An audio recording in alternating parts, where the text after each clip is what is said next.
Did you know that creating a single modern auto manufacturing plant takes up to 3 years and over $1 billion?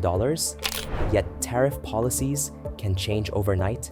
In this video, I'll reveal the hidden timeline challenges that make tariff-driven manufacturing revival nearly impossible within a presidential term. I'll analyze real data showing why CEOs are hesitant to invest billions based on temporary trade policies. I'll break down 3 critical factors that determine whether factories actually return to American soil or simply raise prices for consumers. But first, let me share the stark reality of what happens when economic policies collide with business investment cycles.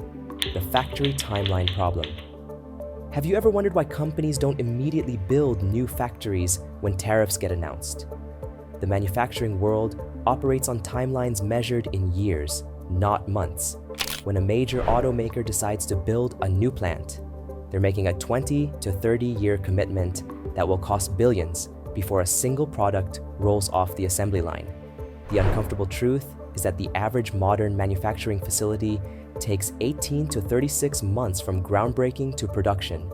During my research, I found that semiconductor plants can take 5+ years and $20 billion to complete.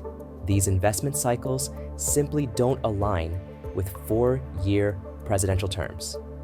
What makes this particularly troubling for businesses is the policy uncertainty. When companies face this level of uncertainty, they don't rush to build new facilities. They pass costs to consumers while waiting to see if policies will last. This fundamental mismatch between political and manufacturing timelines means that even if tariffs stay in place for years, we might see price increases long before we see significant job creation. The manufacturing jobs promised through tariff policies require timeframes that extend well beyond any single administration. The supply chain reality. Did you realize that modern manufacturing depends on global supply chains so complex that completely reshoring them would take decades? Today's products cross borders multiple times during assembly.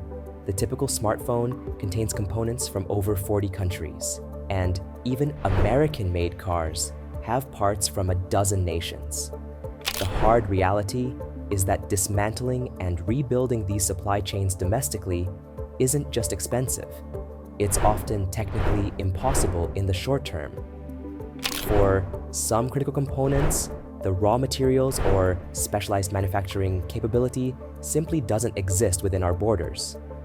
What few analysts will admit is that companies face a brutal choice when hit with tariffs: absorb unsustainable costs, pass price increases to consumers, or embark on decade-long supply chain transformations with no guarantee the policies driving these changes will remain consistent.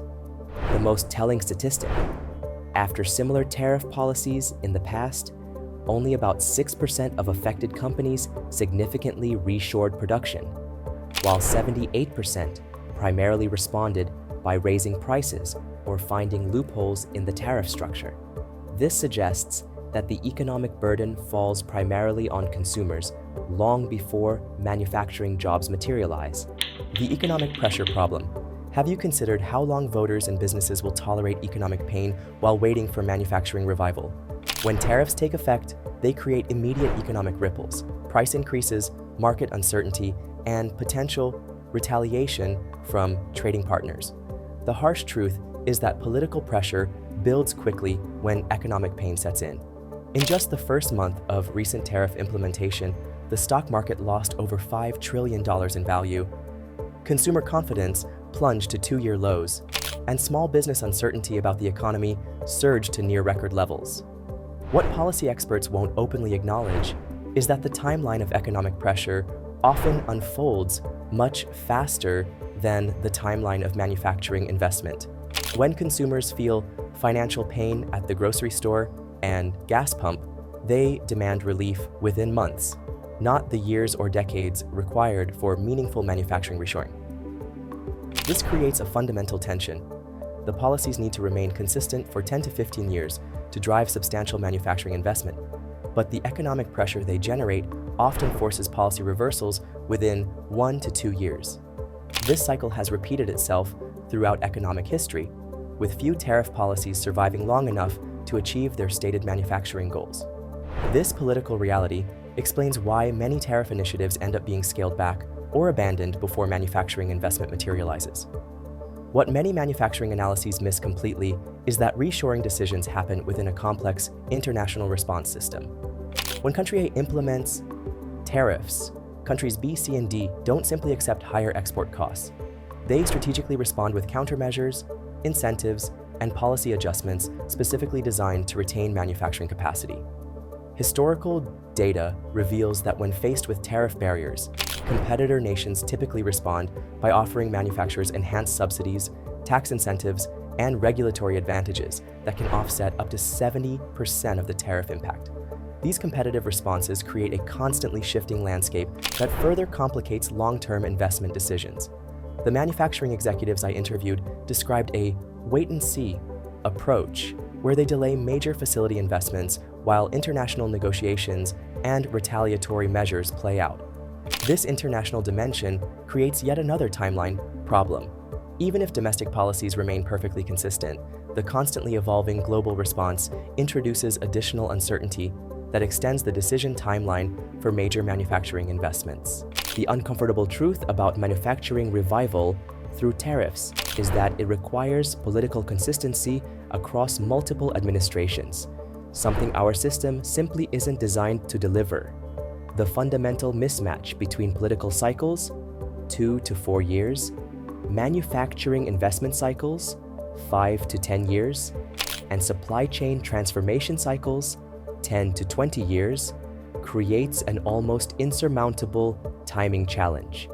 This doesn't mean manufacturing revival is impossible, but it does mean that attempts to drive it primarily through tariffs face structural timing obstacles that go beyond any single administration's policies. Successful manufacturing nations typically build revival strategies around bipartisan, multi-decade policies that coordinate education, infrastructure, research funding, and targeted industry support alongside thoughtful trade policy. Understanding the timeline challenges of manufacturing investment reveals why tariff policies alone rarely deliver the promised manufacturing renaissance. By recognizing the fundamental mismatch between political and manufacturing cycles, we can develop more realistic expectations and more effective strategies for building sustainable industrial strength. If you found this analysis valuable, hit that like button and subscribe now for more unfiltered economic insights. And share your thoughts on manufacturing policy in the comments below.